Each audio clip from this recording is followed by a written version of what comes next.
I'm here partnering with Wild Secrets for our very first sexual wellness series. Tonight we're talking about misaligned desire.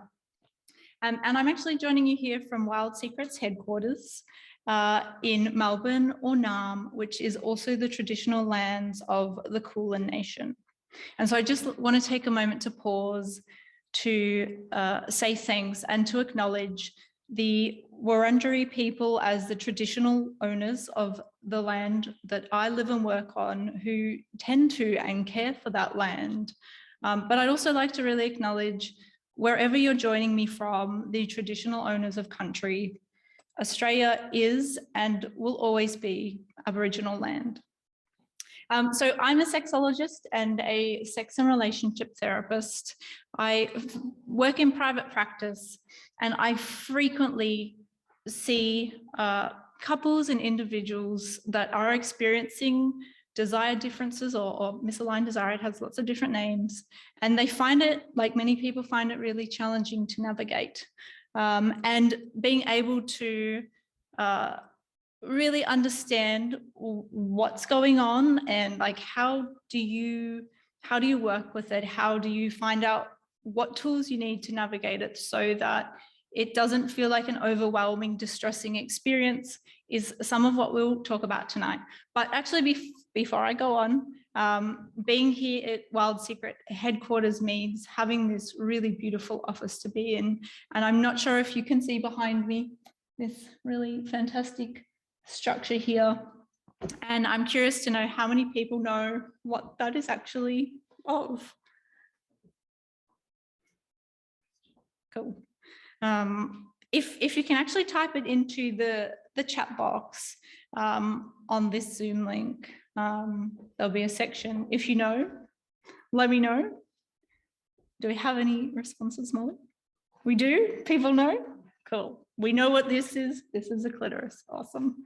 Okay, so, and just a heads up that I'll actually be speaking for about 30 minutes and walking you through some things around desire differences and what can be really helpful. And then at the 30-minute mark, I'll stop and we'll have a chance to answer all the questions that you have, or I'll at least do my best to. So if you do have questions, either write them in the chat now. Oh, cool. Put them in the Q&A. Okay, put them in the Q&A. Or yeah, write them down as I'm talking if anything comes up for you, and then it won't get lost that way and we'll get back to it. So I guess first of all, it can be really important to acknowledge that whether you're in a relationship, whether you're dating casually or whether you're single, you will probably never connect with somebody that you 100% align with in your desire. It's actually really common not to have the totally same experience with somebody else, and that's really normal. When you think about other things in your life, in your relationships, how often do you totally 100% want the same food as a partner? How often do you want to go to the same restaurant? How often will you have the same, like, wake up, go to sleep preferences?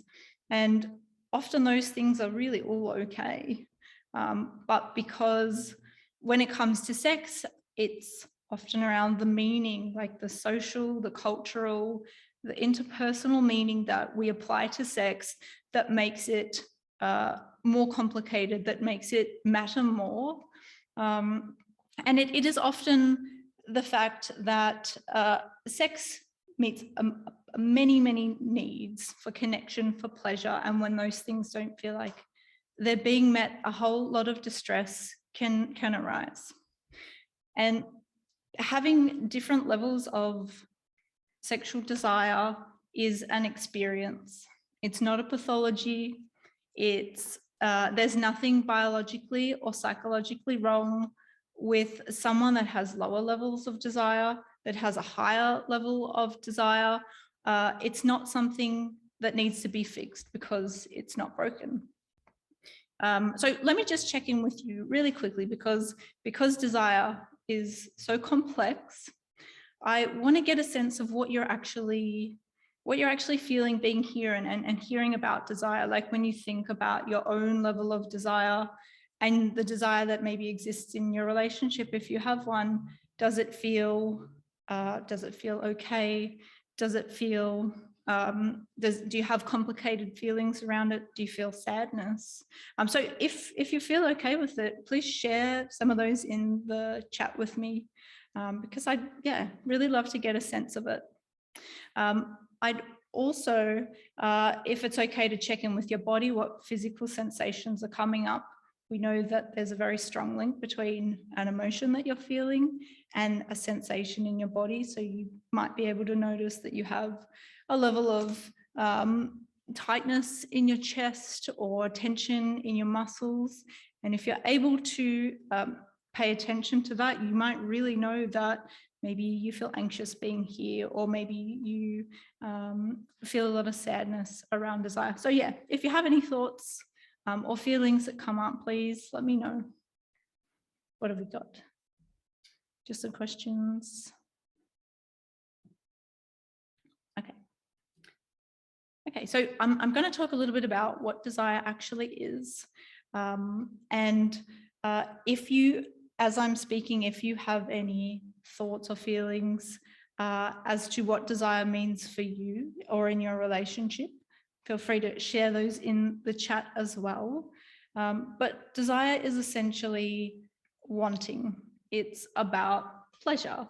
It's interpersonal, it's relational, it has so much social meaning around it, and it's really tied up with our value and worth and desirability. A few good comments coming through, which I will get back to later. But desire is a motivational system, and it is impacted by context.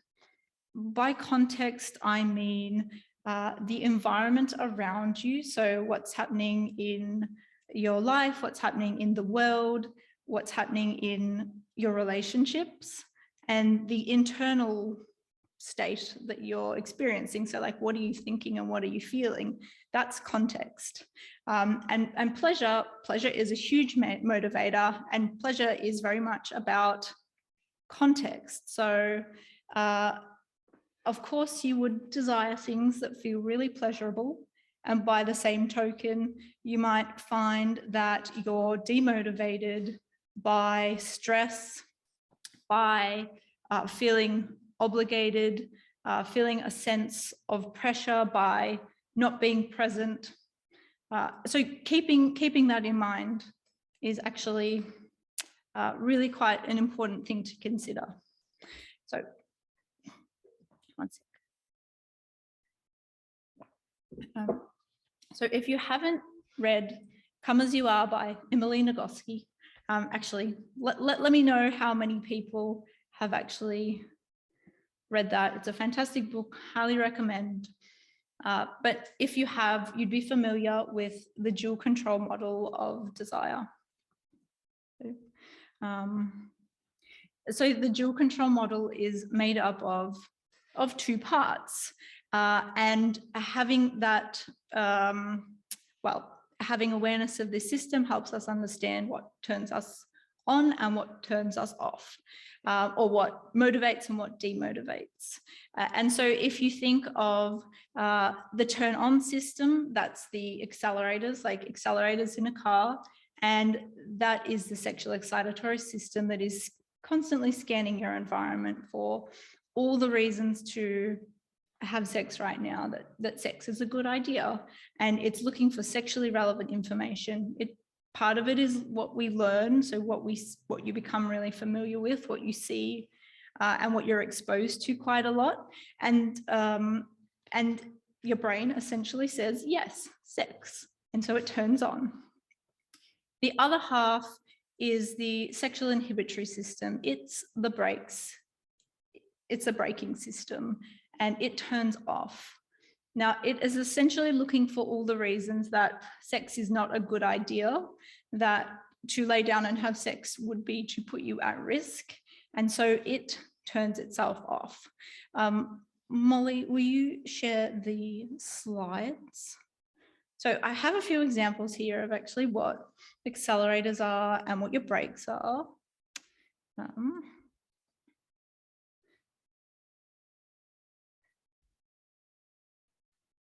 Just give us a sec. We're just trying to screen share.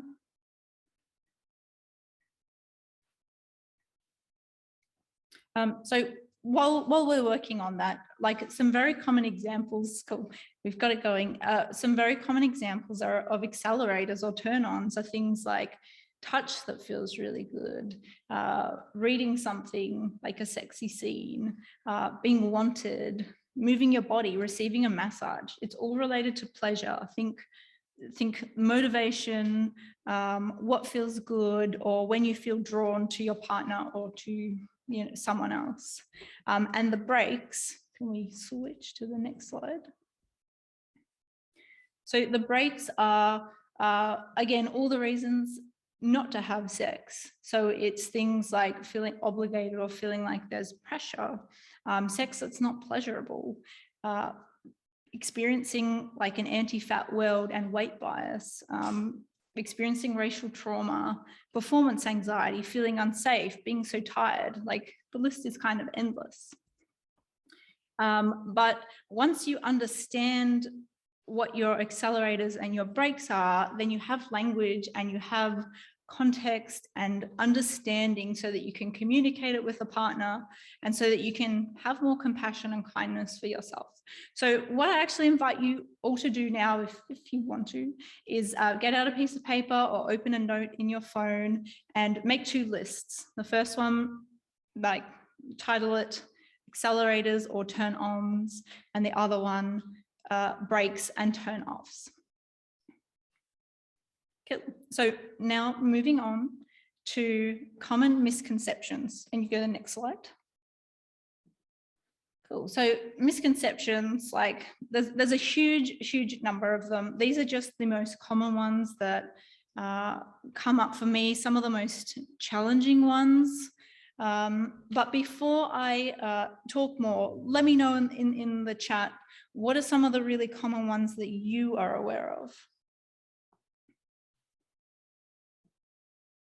And while you're sending those through, it's important to understand like what sort of misconceptions or misinformation you're carrying around desire and desire differences, because one, they will interpret your understanding of you. So if you're informed by misconceptions and that interpretation becomes different levels of desire are a problem, I have low desire, I'm a problem, or I'm broken, or sharing misconceptions actually reinforce the sex negativity, misunderstanding around sex and desire, and make it really hard to navigate. So let me go through some of these ones, but this slide is something that you can screenshot, that you can keep track of and refer back to when you maybe encounter someone that is like sharing some of these things. So a major one at the top of the list is mismatched desire is a problem to be fixed.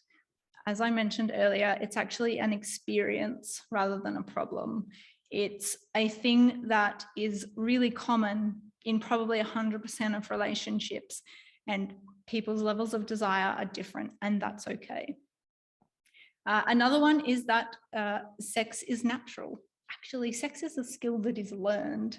We learn about sex just like we learn about anything else.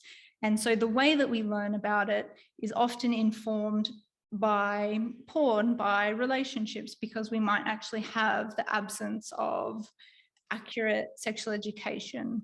And there's often like this really big pressure that you should be an expert at sex before you've even had it. And that creates a lot of pressure and a lot of performance anxiety for many people. Another very common one that relates to sex being a natural occurring thing is that sex and desire should be spontaneous.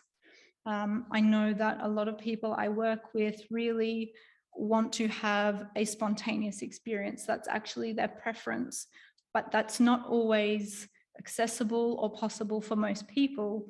And when you think about everything else in your life that you try to prioritize, that you do, it involves a level of planning and being very intentional around it.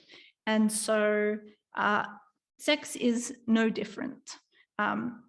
Instead of spontaneous desire, if you haven't heard of it, what would it be like to consider responsive desire? Now, responsive desire is desire that occurs in response to something pleasurable that is already happening. And when you think about like creating responsive desire, I like to think about it as a light switch. It's, sorry, not a light switch. Spontaneous desire is actually more of a light switch that goes from off to on.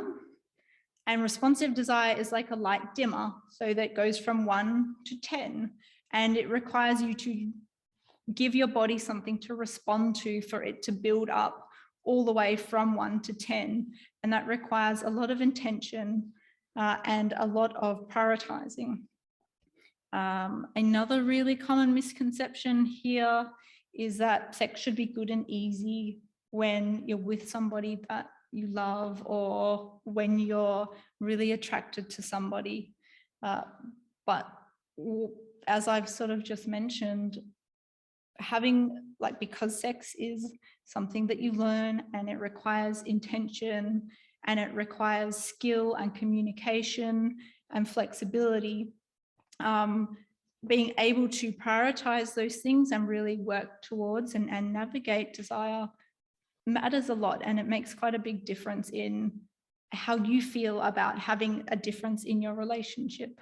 So often I work with people who I tend to work with people who find that they are internalizing like a level of some of these misconceptions that desire should be spontaneous or natural or happen in a relationship that works. And so then they internalize beliefs that say, if it's not that case, then we must be sexually incompatible, then this partner must not be the right person for me, or that I'm not a good person or a good partner, or there's something fundamentally broken with me because I don't feel like having sex, or I can't make myself want sex, and who then might actually find that they push themselves or should themselves, like, it's been a while, I should have sex, and kind of doing those things really create, well, it hits your brakes and it creates a lot more pressure.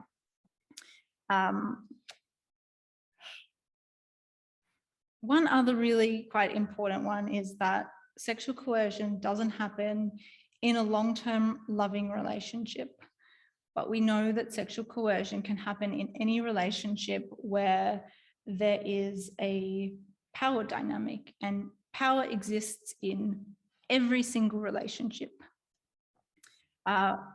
It's important to know what power actually looks like and the way it is presented. So often it comes in the form of ultimatums, things that sound like, if I don't know if I can stay in this relationship, if, you know, sex isn't happening.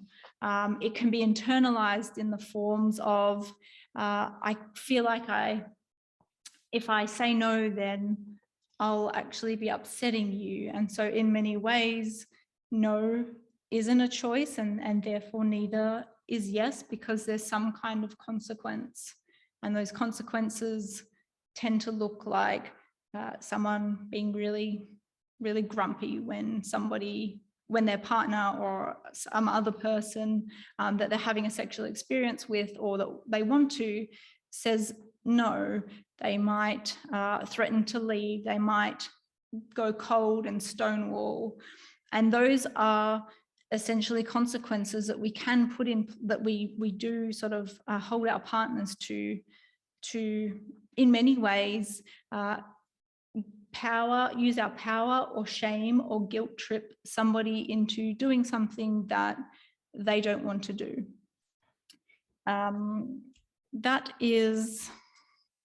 That's the most of the misconceptions that I find. Did any other misconceptions come in through the chat? That's fine. You can screen share off.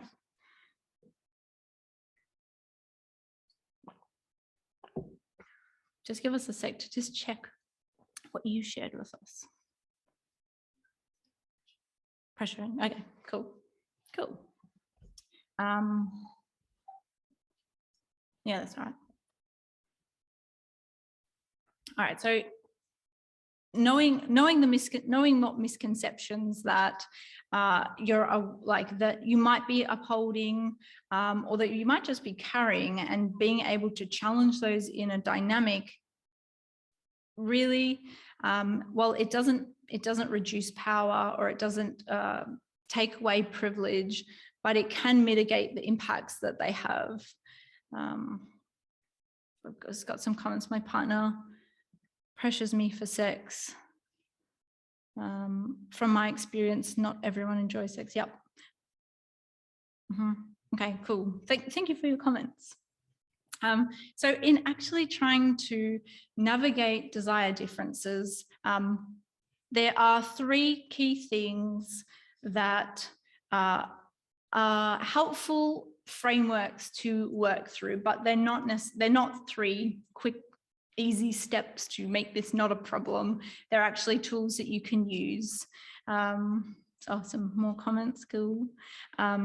Molly, would you share the last screen? Cool. So I've found it's really helpful to actually break it down into 3 sections so that you've got something to remember. So you can actually screenshot this slide if you'd like as well. So firstly, having awareness of what you're thinking and what you're feeling. Like, how are you interpreting the experience of having a desire difference? How are you interpreting the experience of a desire difference? What meaning are you making of it? For example, if your interpretation is that there's something wrong with me, or I'm broken for having a different, lower or higher experience than my partner, your interpretation might be, I'm not sexually compatible, this isn't the right relationship, one of us needs to change for this to work. When you think about all those things, of course, your brakes are probably going to be hit, because when you feel you're broken, that's not a very sexy space to be in. So yeah, knowing how you're interpreting it, and then trying to find a way to interpret that more accurately by referring to your accelerators and your brakes. So the 2 lists I invited you to just think about creating, being able to collect that information and ask yourself, what kind of week have I had? What has today been like? Have I had enough connection with my partner? Have I had connection with myself? How am I feeling in my body? Knowing all that can help you say, well, I've got like 20 brakes on right now. And so, of course, your desire might not be very accessible. Thinking about, have your accelerators had any stimulation? Have they had any time to build? Have you given yourself something to respond to? And if you haven't, then, well, that's okay. Like, you can have some compassion and kindness for that, because you understand what's going on and you can make a more accurate interpretation of it. And then finally, being aware and naming those power dynamics. Who is holding power, and what would it be like to name it or call it out? This is very much dependent on having a safe relationship where you can communicate it, being in a safe relationship where you know somebody isn't going to react or escalate power or potentially violence. And this is never dependent on the person that is experiencing less power, it is always the responsibility of the person that holds more power to be open to saying, oh, okay, like I realized I just gave you an ultimatum then, or I realized that when I ask you and don't really, when I ask you or initiate sex and I don't really make it okay for you to say no to me, then that's my responsibility to address that. So being aware of that is pretty important. And again, you can't remove power or privilege, but it can be mitigated if you're aware of it. Secondly, what do you actually want? Checking in and noticing what thoughts or feelings come up, what feels possible, what could be pleasurable, what don't you want? Knowing that maybe there's a part of you that feels resistant and that feels really tired, that there's a part of you that really feels like just cuddling or cuddling naked or having a shower together, but doesn't want to go further than that. Being able to express what you want is okay. It's something that you're allowed to do, even if somebody has maybe initiated some kind of sexual connection that might be routine or that might be what you usually go for. That doesn't actually have to be the only option. One other final thing is you're allowed to have boundaries and you're allowed to have agreements. If you don't feel like having a certain kind of sex, if you don't want to be touched in a certain way, you're allowed to ask for those things. And I guess it's something we should be really mindful of, is not violating our own consent. So if you find yourself saying, yeah, I should have sex, it's been ages, or I should make myself available for this, it's been a while, check in and see why you might be doing that. And then one other final thing is, how do you create responsive desire for yourself? What does that look like? It is possible to build responsive desire through connecting with your accelerators, giving them time, knowing what feels good for your body or what feels good in your mind, reading erotica, watching porn, whatever it might be that turns you on. Doing more of that without pressure, without your brakes being on, might help you decide what you actually want and what you feel okay with. And then finally, finding other ways to have connection. We know that a no to sex does not mean a no to connection. And if you can find out what the underlying need is, because sex stands in for many things, sex is not a basic need itself. One of the misconceptions that I didn't get to touch on was desire is not a sex drive. When we say that desire is a sex drive, we're equating it with a basic need or survival drives like hunger and thirst and sleep and safety. Sex is not a survival need. Nobody will die without sex, and people survive really well without it, in fact. But when we equate it as a need, it becomes urgent, it becomes intense. And so when we can look for what is the underlying need and find ways to meet that, then you have other options and you have choices, which goes a long way for helping people feel less pain from rejection, feeling like they can connect even if they don't feel like connecting sexually. So I guess an example of that might be something like, if the need that you're looking to meet is to feel desired, asking your partner, what would they be open to in terms of helping you feel that way? Do you feel desired by a partner when they send you a sexy text, or just when they say something really kind and thoughtful to you, when they give you a cuddle? Like, what else can you do? What are the other options? Cool. Someone said, I want dinner, lunch, a massage and a bath, attention that's not sexual but appreciative.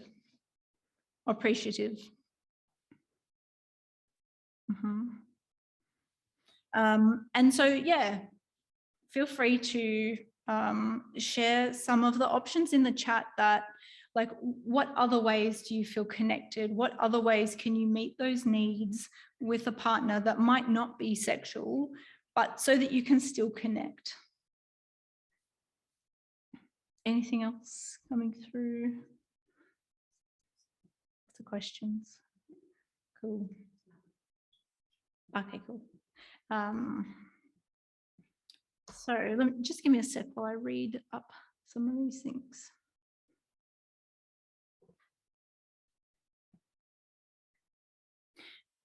Okay, well, that's essentially, I've covered everything that I wanted to share in my first half of this webinar, really looking at the way desire works, and how to create options or find other ways to navigate it when maybe sex isn't available, or even how do you turn yourself on? How do you build that responsive desire for yourself so that you can move towards what could work, what could be possible? At the moment, so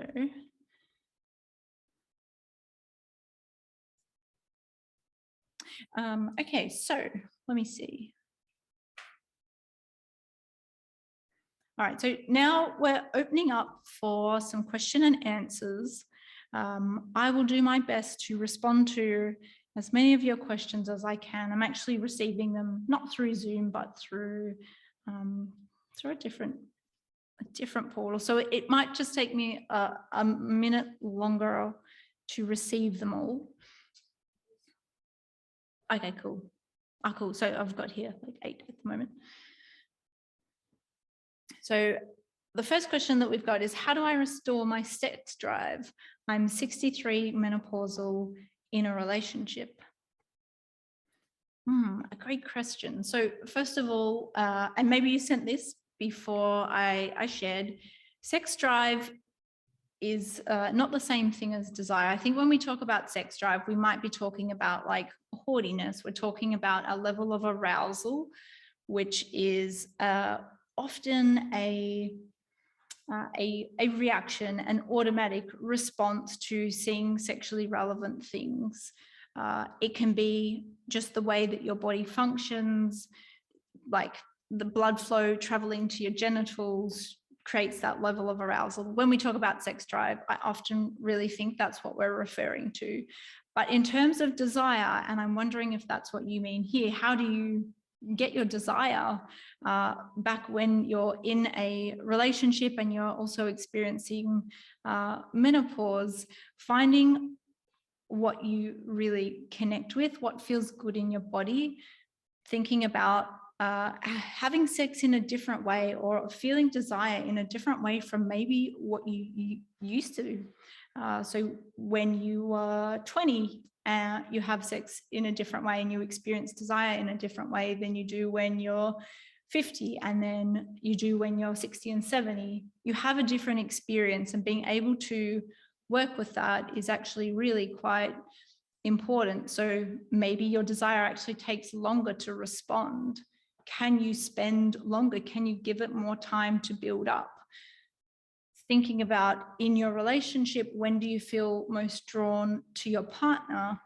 Being able to prioritize those moments together, like smaller moments of non-sexual intimacy. So things like physical affection, prioritizing emotional connection, intellectual connection, closeness.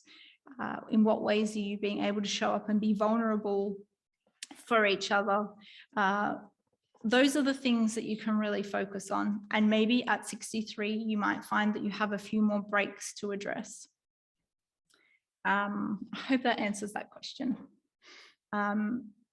Next one is, how healthy is it to feel the need for sex every day? It's actually okay to find that you have desire to have sex every day. Being able to determine whether you're open to solo sex or is it just partnered sex, and figuring out, is there a specific need that desire is it is there trying to have met.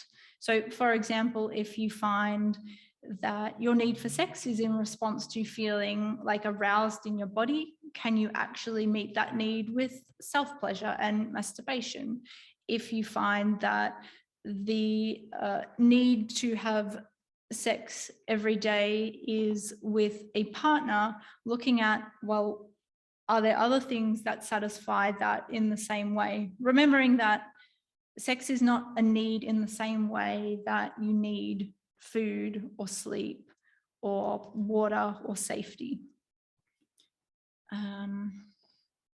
The next question we have is, do you think hormonal imbalances affect desire, or is it completely separate?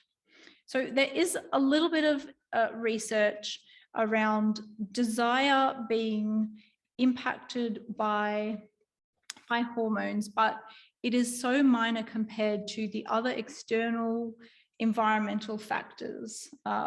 I know that often testosterone treatments are listed for lower levels of desire, and the same, like some things like libido pills as well are often recommended for those, but they would have a tiny effect or no effect at all, because there's no scientific evidence that says treating lower desire with hormones will have an impact. And in many forms, hormones fluctuate and change across your lifespan, but desire might not change in the same rate or in the same direction as those hormonal changes. So it can have a really small effect, but looking at contextual factors, what's happening in your life, what's happening in the world, what's happening in your relationship, have a far more significant role. Okay. I'm curious about desire in long-term relationships. There is frustration around different levels of desire in long-term relationships, especially when kids are involved. Okay, so the question, it seems like it's around desire in longer-term relationships and what happens when kids get in the way. Kids actually can be a break. Being touched by kids, having limited time because you're prioritizing kids instead of a relationship. It happens very easily for many people. And choosing to prioritize your relationship above, not necessarily above your kids or above your family, but often for most people, a relationship and sex and pleasure sits well below that. And so looking at how do you prioritize things in a relationship, or how do you reprioritize them? How can you find smaller moments to connect intimately when maybe you would spend that time connecting with your kids? Looking at some of the options there can be a great way to approach that. I hope that answered your question. Let's see, I'm bipolar, usually hypersexual, but for 2 years desire has disappeared. I'm stressed thinking I have to have sex. Okay, so it sounds like usually you experience a higher level of desire, but the last 2 years your desire has disappeared. It's actually okay for desire to shift and to fluctuate. Remembering that we have just been in a pandemic for the last 2 years, that we have, most of us, either worked at home or not had jobs, or maybe not had a safe place to live, and knowing that your breaks really can be impacted by, that your desire can be impacted by all those things because your breaks are being hit, it sucks, but it is okay. And knowing that it has fluctuated once, that it probably will fluctuate and shift again, and trying to understand the patterns around that and why it has changed might be a really important thing. What have we got? We've got 20 minutes left, so I'll see how we go. Lots of questions.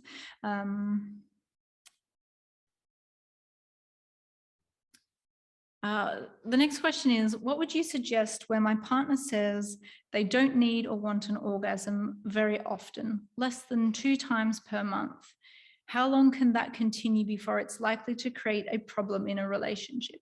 I really want to ensure my partner enjoys sex as much as I do, but I can't seem to find the right turn-ons for her. It is really important to consider partner's pleasure. We know that there is an orgasm gap that typically affects cis and trans women, Black and brown women, disabled women more frequently than any other group. And being aware of that and finding ways to prioritize someone's pleasure are extremely important, because pleasure is a motivator and keeps people wanting and enjoying and connecting.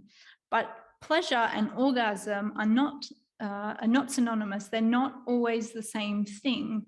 And many people actually find that when there is pressure for them to have an orgasm, that actually, well, that hits their brakes, that creates a lot of stress for them, and can create like this level of performance anxiety where people tend to get in their heads a lot, and they're wondering like, why isn't this happening for me?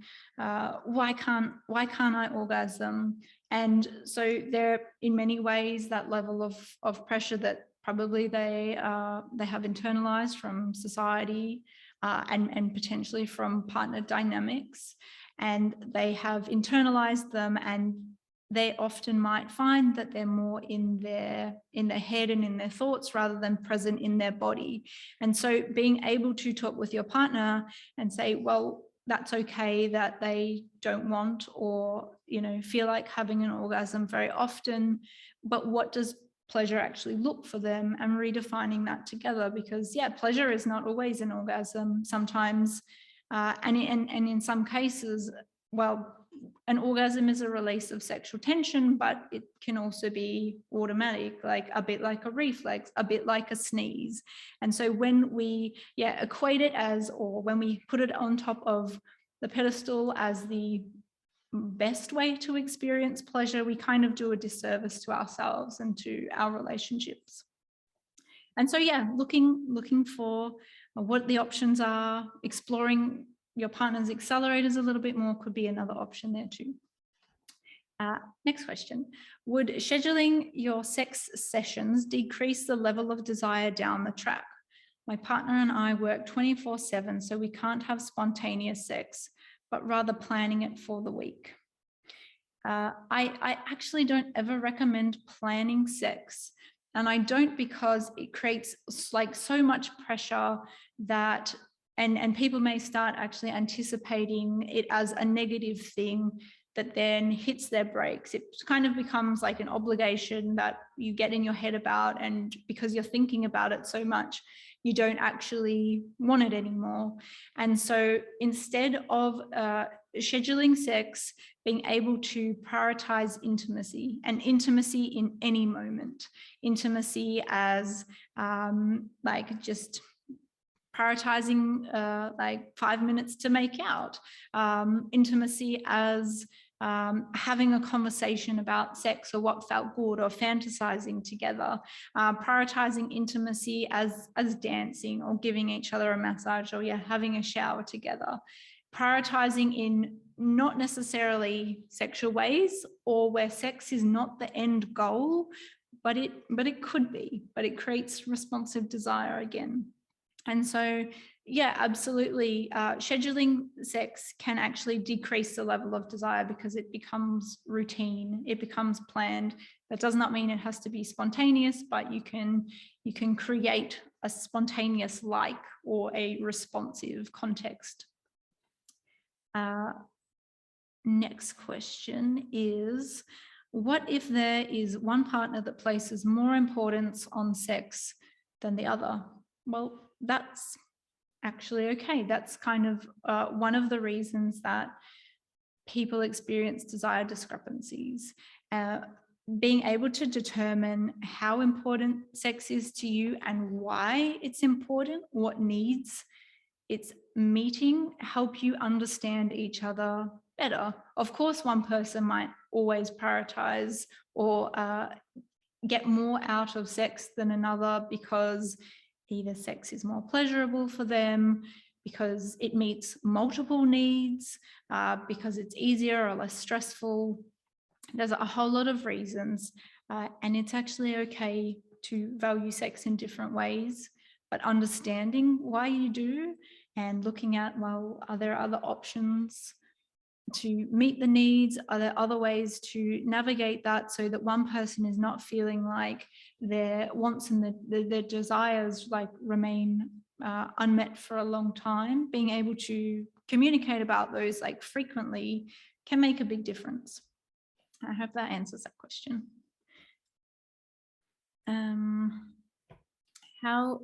We've got 15 minutes left. How do you understand when you are with someone and the brakes and the accelerators are back and forth or simultaneous and is confusing? I'm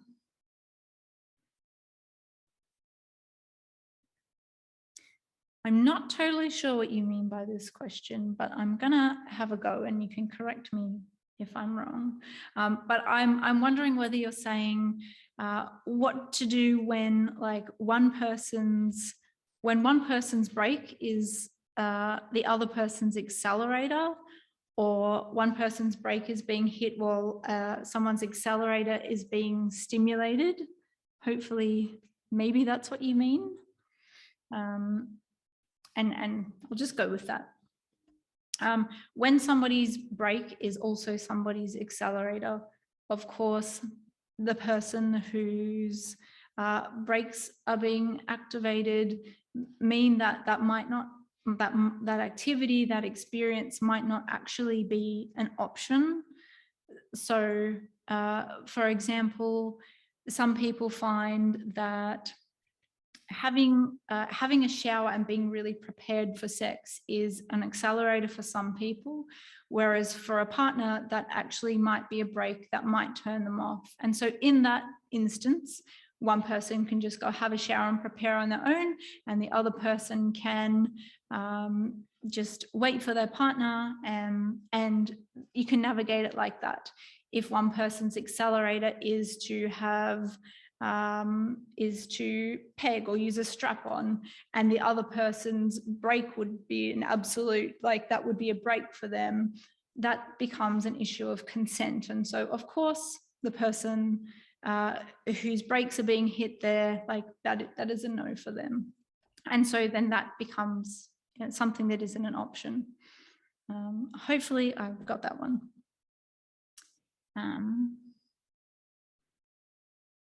What is available? What's available for women that's the equivalent to Viagra?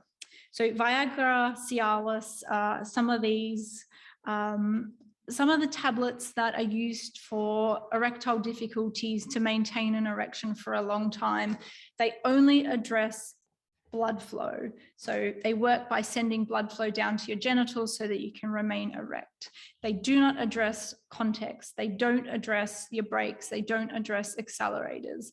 And having a equivalent for women like a pink Viagra or a pink pill is the capitalizing and medicalizing and pathologizing of sexuality. We don't need options like this because it's not a biological or physiological reason.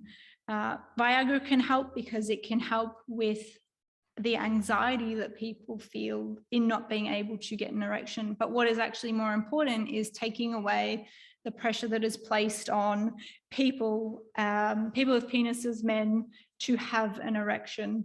And once that pressure is taken away, most people will find that actually they're able to get an erection, or they're able to say that it's okay that an erection fluctuates. So we don't need the equivalent to a Viagra for women. Cool. We are in a long distance relationship. Whenever we get together, he says, "Hi, I know you'll be disappointed, but there'll be no sex this weekend. This makes me feel unloved and not desired. Ugly." I'm sorry that that's your experience. I can imagine that would be really hard to hear that. And it also sounds like your partner is like putting in boundaries and letting you know what works for them and what doesn't. Being able to express that makes you feel unloved or not desired is important.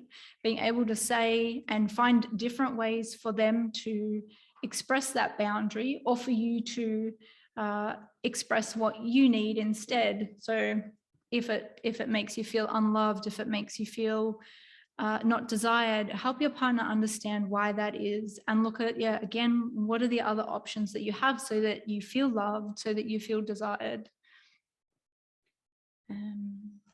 Let's see. I have a good sex drive and feel ready in expectation of meeting my partner, but when we are together, my ability to orgasm seems to be gone. My libido seems to go down. How do I fix this? I have no issue with orgasming when masturbation. This is another really common thing, that it is easier to have an orgasm. It is easier to be present and to feel more desire when you're on your own, because you don't have the pressure or the expectation of what will someone else think, of having to manage and know that there is another person in the space with you that wants pleasure, that has their own desires. And often a whole lot of anxiety comes in for a lot of people. It's actually a really common experience. And knowing that it's okay not to have an orgasm, taking the pressure off your body to perform or function in a certain way, knowing what can help you be really present. So often that is like body-based somatic things, so checking in and focusing on sensations that feel good in your body, focusing on what you find really desirable or attractive about your partner, focusing on the touch, focusing on your breathing, your heartbeat. Things like that can shift you out of your head and out of your thoughts and into your body. The next one is, I used to plan sex, but as the date gets closer, I back out and I get withdrawn and my partner gets angry. I don't know what to do. This is actually a reason why I don't recommend people schedule or plan sex, because when you're anticipating sex, when sex is the end goal, it hits your brakes because you might not actually feel ready in that moment, and because you can't focus on what feels good in your body, and you're focusing on, if we do this, then it has to lead to this, which has to lead to this. You might find that you shut down really quickly, and that's a really challenging experience. And so what I would actually recommend is having a date night, planning intimacy, and having an agreement that sex is off the table until it isn't. So sex is not the end goal. And then if you do things that feel really pleasurable for you, if you connect in ways that feel good, if you receive touch that feels good, then you might start to notice your responsive desire kicking in, and then maybe you feel like having sex. I've got about 5 minutes left. My God, that went fast. Right, I'll just quickly look through and just get to just a few more questions.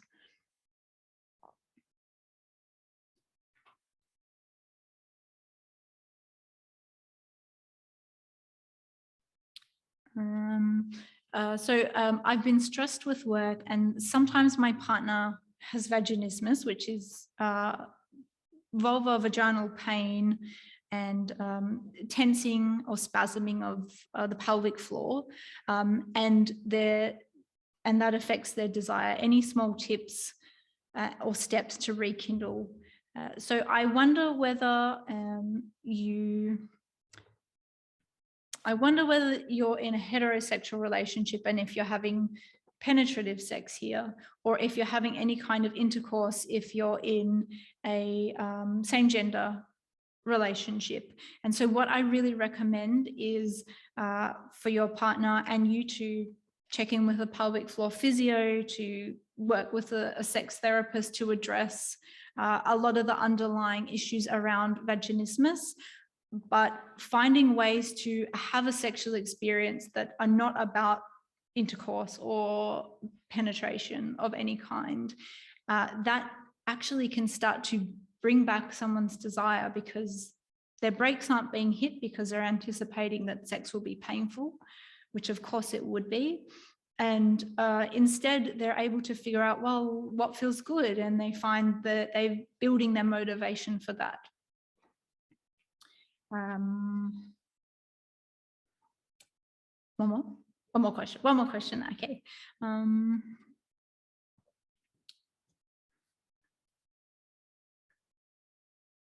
So the last question I'll go with is it normal to get turned on by fantasizing about your partner being with someone else sexually, or do I need to see a therapist for that? Lol.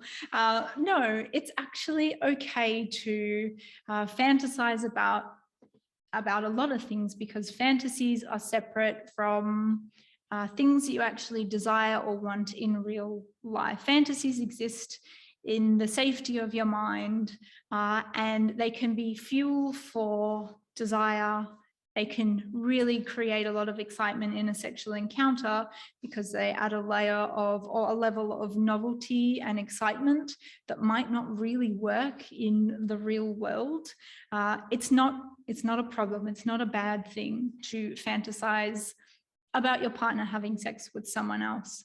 We also, I know that socially we and culturally monogamy is the default, but having an open relationship, connecting sexually with other people is not a bad thing.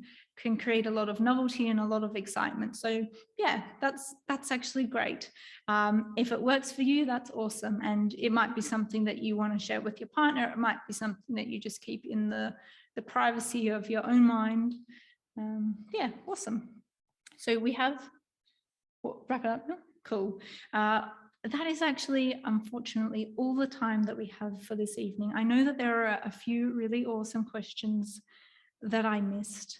And at some point, I'll actually be able to get back to some of those, whether I do it on my Instagram page or like in a blog. But I'm really glad that you could all join me this evening. It was a pleasure to be here to partner with Wild Secrets for our very first sexual wellness series on misaligned desire. I really hope you enjoyed it and you got something out of it. If you have any thoughts or feedback, please share it in the chat or email me over the next few days. I would really actually appreciate hearing it. And stay tuned. Hopefully next month we'll have a second episode in this series. Thank you again. Remember, you can follow myself at Pleasure Centered Sexology or Wild Secrets on Instagram to stay up to date. And yeah, it was a pleasure. Have a lovely evening.